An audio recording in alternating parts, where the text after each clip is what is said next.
Are you looking for more out of your life? Do you need ideas on how to start new businesses and how to move forward in your own personal life? Well, guess what? You have come to the right radio show. At You Can Overcome Anything podcast show, you will learn and hear from many people from all walks of life who are sharing their challenges, their stories, the habits, and the mind shifts they had to overcome to become who they are today. On top, you will get a chance to connect and see how you can overcome anything by networking and learning about your next move through this radio show. I present to you our great speakers at You Can Overcome Anything podcast show with your host, Cesar Espino.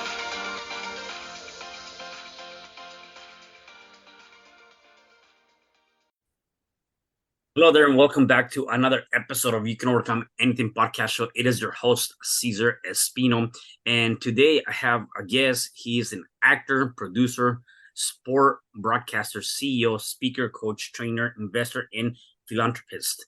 He completed his Bachelor of Arts in Sports Management and Leadership Studies at Washington State University and completed his Master's in Sports Leadership at Concordia University in Chicago. He is a two-time Forbes Under 30 Finalist 2013 and 2020, and an Inc. 30 Under 30 nominee as an investor. Before becoming an actor, he spent 7 years working in various sports organizations such as USA Basketball, Washington State Athletics, National Hockey League, San Francisco 49ers, National Basketball Association, and National Football League. It is my pleasure to introduce you to Samuel. Hey, Samuel, how are you, brother? I'm doing very well. Good, awesome. Well, you definitely have a long history of a lot of great things taking place in your life, and that's huge. Let's start by telling me a little bit about your background. Where are you originally from, and how was your upbringing? So I was born in Ghana. Um, and then I moved to America when I was like 4 years old, 4 or 5 years old. Got you. And when I was born, like my parents and I, we went our own separate paths in the beginning. Mm, yeah. Tell me more about that. So what happened was, when my parent when before I was born, my dad's mom, she was very sick. And when she was sick, she didn't have any few days, she didn't have any time left to live. Mm, So when my parents traveled back to Ghana, they traveled there, took care of my grandmother, who I hmm never met. And then my grandmother passed away peacefully the same day I was born. So she passed away first, and then I was born a few hours later. Wow. No, that's I get that. So, why did you decide? So, I mean, you came here to the States when you were 4 or 5. Was that like kind of like the the new chapter for your family's life, or what was the reason that you guys came here at that? Or you came here at that Oh, no, age? no, no, no, no, no, no. I know I came here. I came here 4 or 5 years old. They came to America when in 1993. So in 1993, 2 years before I was born, they came to America, won the lottery. Mm, Yeah, they won the lottery, yep. and they how would I, sorry, they won the lottery, came to America to accomplish the American dream. So they won the lottery. But Uh, they got married first that year. yeah. Okay, no, that's good. That's what I was trying to ask, because obviously, like, there's a lot of reasons why Oh, people come here from different places, and I wanted to know, you came here when you were 4 or 5, give and take, right? And so, what right. was the reason behind that? So tell me about, okay, growing up here in the States. Obviously you were 4 or 5. It's you're at the right age, right? When you kind of get into school and kind of go to that stuff. Do you see any challenges growing up as a kid? I would say this. I would say that there's a difference between like living with my parents versus like living with adopted parents. Mm-hmm. Okay. I would say that like when you live with your parents is a big um adjustments because you have to figure out like your place in life. Right. Yeah. Yeah, but when it comes to your adopted parents, it's more it makes well, I saw it makes it a little bit more easier because they put me in a position where I have to make decisions for myself. Mm, got it. So You know okay, what I so mean? Like yeah, maybe or they will like pressure me to like pick like a hobby or passion to do when I was little. got it. So okay, so that okay, so that I'm missing that component there. So you came to America, you were adopted. That's what the reason we came to America. Correct. I had to come to be cleared from cancer first before I came. So when I went through chemotherapy, that is not something that's not fun. That's Wow. So chemotherapy you were was going not through something. chemotherapy at It's the not age of 4 or 5.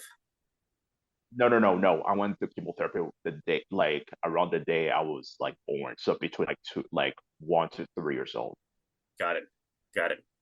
Okay. So then that yeah, definitely that's something challenging. And then obviously then you got adopted, you came here. So as you said, there's a difference between your parents and your adopted parents, right? So um and did you, when you were a kid, at which point did you feel like, okay, I'm now healthier, I feel good, I'm good, I can now go about my ways? I would say 4 or 5 years old. Okay, got it. And so one of the things that a lot of people start thinking about when they're kids, right, is like, when I grow up, I want to be this, I want to be that, right? So what was it for you? What is it that you wanted to be? I would say that I would say between an astronaut, a baseball player, or a banker. To be honest, Okay. Yeah. the first ever lesson that I ever learned was the first ever dollar bill that I ever was handed to me like in my hand. Mm, Um, that was a big change because I didn't know what money was, to be honest. No one, like the person who gave me money, didn't tell me like what to do with that money. He just gave it to me. He's like, oh yeah, you can put it in a machine and buy a drink. mm-hmm. Yes, and then like I felt like I was being pressured like to make a decision of what to do with that money. Yeah. Yeah. You know Right. you know what I mean? Yeah. Yeah. So that was a big change, and then like learning how to balance a checkbook like growing up was something that was a big change. I never learned it like in high school, but I learned it when I was like coming to America. So that was like something like learning how to balance checks from checkbook, like learning like what is loans, like what is um um student loans, Yeah. like Jeb, growing up like learning like the different things of the type of things that America had to offer, Got it. and So, that every decision you make can be good or bad. right. Yeah. Yeah. No, definitely. And so at which point, I mean, even going through that, like, I know a lot of people, there's a major thing when it comes down to, just the relationship with money, right? Being able to understand what is the relationship with money. And I believe that a couple of different things. Number one, money is an energy source, and therefore, money goes where it's needed. Sorry, money goes where it's attracted, not where it's needed, right? And so a lot of people have that negative relationship, and they're thinking like, well, why is this not money going to to me? I need it. Is because it's not going to go to you as an energy source. It's going to go to where it's attracted. The second thing is, for money to grow in your economy, money has to move from one hand to another for your economy and other economies to grow, right? So that's another major Right. thing that goes with that. So people have a negative connotation or a negative relationship with that because they don't know how to deal with it, or as you said, they don't know how to balance books, or they don't know how to, even deal with any interest things and interest rates or things like that, right? So once you get educated, and so I guess my question to you is, how did you get educated in that sense of being able to manage money in a better way?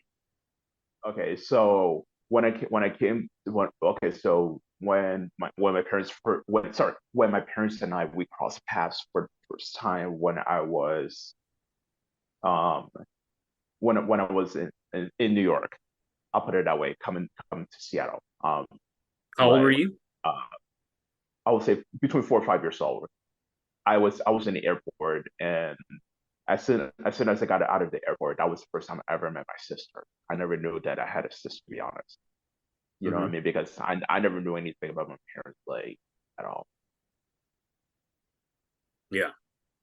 And then the first thing that happened, one of the first things that ever happened was I was sitting on the couch in the airport. That was the man named John Maxwell. You know who he is, right? Hmm. He came and sat next to me, like just talked to me. I was just look at him as if like he think like as if like he knew who I was. Hmm. you know, Yeah. what I mean? Like I don't know anything about that this man. He just came and just sat there and he said, "Hey, my name is Sean Maxwell, and I want to be a friend." And I was like, "Who is this man?" I I thought this was more of like a universe speaking to Yeah. Yeah. No, that's huge. What do you think was the lesson there? me. Oh, you mean the lesson? Hmm. So the big he was the one that gave me the dollar bill, and he told me like, okay, go buy it, and that was the time that I ever met like his family, because I think he was coming from Portland, and he was coming to Seattle to do like a public speaking event.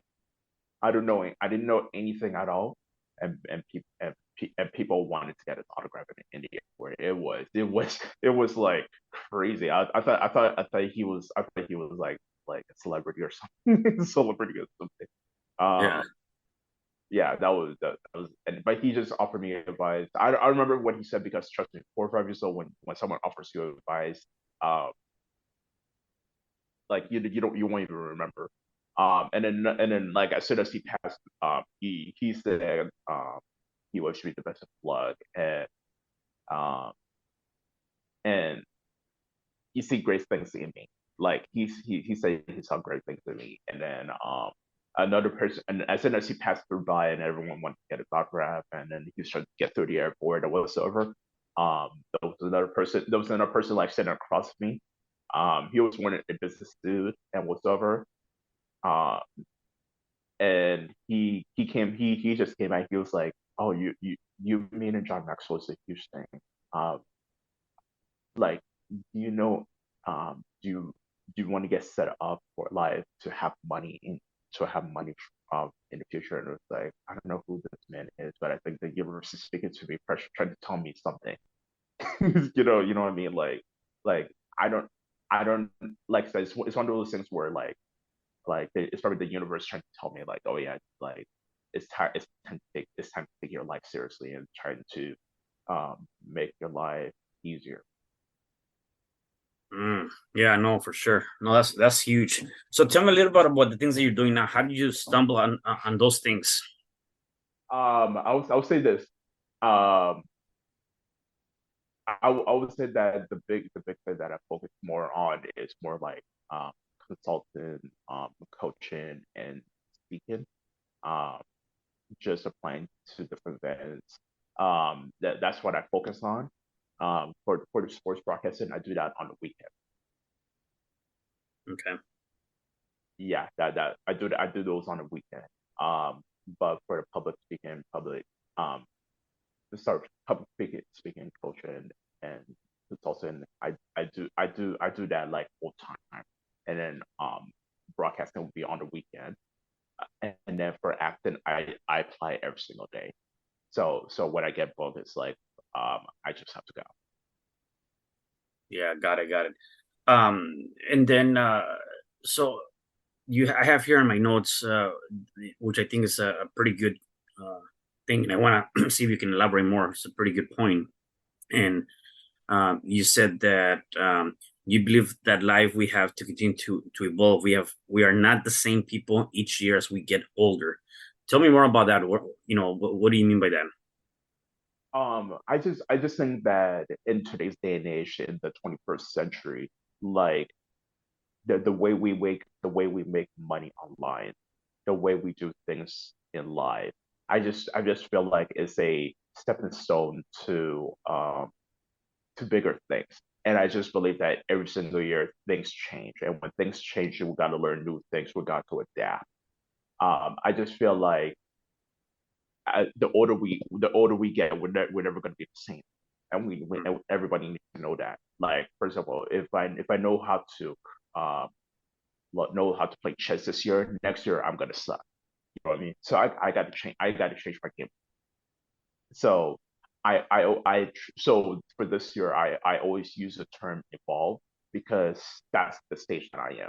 Because the older I'm gonna get, the harder things are gonna be in life, and sometimes you're not gonna have any free time. But guess what? You got to evolve.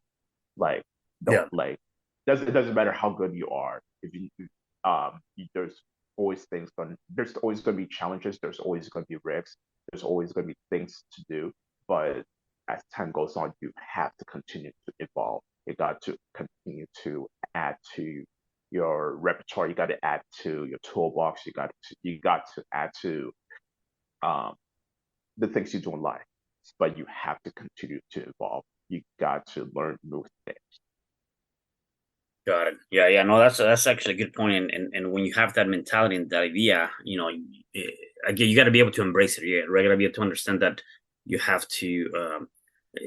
If you're not evolving, that means that you're not growing. If you're not growing, then you're pretty much ending your legacy. I believe, right? It's like I Right. always tell people, the minute you stop growing, you start dying. So we got to be able to evolve as much as you can. So that's good. Oh yeah. We always have to continue to evolve. Like, um, it doesn't matter how good you were in high school. It doesn't matter how good you were in college. Like, the older you get, things are going to be different. Like, you're never going to be the same. You have to keep going, and you got to evolve. You got to learn. If you don't know how to do something, you got to learn it. You got to perfect it, and then you got to show it to the universe, show it to the world. But you have to continue to evolve. Yeah, yeah. Or yes, and you got to adapt. You got to change some of your toolbox in life to what you have to offer to people. Got it. Yeah. Got it. Got it. So, if people wanted to connect with you, where can they find you? I would say Instagram. I would say LinkedIn. I would say Twitter. I would say Facebook. Um, Email. That's the best way. Okay. Got you. Got Yeah, you. yeah. All So right. my one word of today is called evolve. Evolve. Okay. Good. Good. Awesome. And then the last question I have for you, if people wanted to, people that are watching us and listening to us, if they're going through any challenge, uh, what would be one thing you can say to them so they can start overcoming that challenge? I would say keep going. Like, is never going to be the same thing. Like, everything every day is going to be a challenge. I will say that there's a few things you can do. You can get you can sleep 7 hours a day. You can eat healthy, Hmm. but no junk food. Drink water, exercise, get some sunshine. Like, don't just sit in your couch all day and get some headaches. Um, Go outside, get some exercise. Um, you drink some water, stay away from fast food, sleep 7 hours a day, and those things are gonna change. Okay. No, I like that. I Yes, like that. and kind of like learn how to balance your checkbook, because uh, if you cut off the junk food, you don't know how much money you're saving each day and each month and each year. Okay. No, I love that. I love that. That's awesome, man. Well, definitely, Samuel, thank you again for being here. Anything else you want to say before I let you go? Yeah, like, always continue to evolve. That's my big thing. Like Yeah. life is never the same. You always have to continue to evolve. Awesome. No, I love that. I love that. Well, once again, Samuel, thank you again for being here on the show. I really appreciate it. And Okay. for the rest of you guys, do me a favor, make sure you share this message because somebody definitely needs to hear it. I will see you guys at the next episode of You Can Overcome Anything podcast show. Thank you. Hi, I'm Cesar Espino, real estate investor, business coach, and consultant, and author of the book, You Can Overcome Anything Even When the World Says No. My number is 424-501-6046. In my book, I talk about making the necessary changes to shift your mind for prosperity and certainty. Pick up your copy at Amazon. I also love helping families with their real estate and can purchase your house fast and all cash. Follow me on Instagram, Facebook, and LinkedIn. My number is 424-501-6046.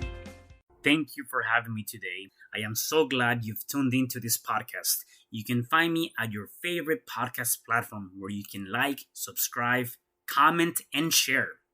And to learn more about myself, my services, you can find me at www.cesarrespino.com, or you can also find me at your social media.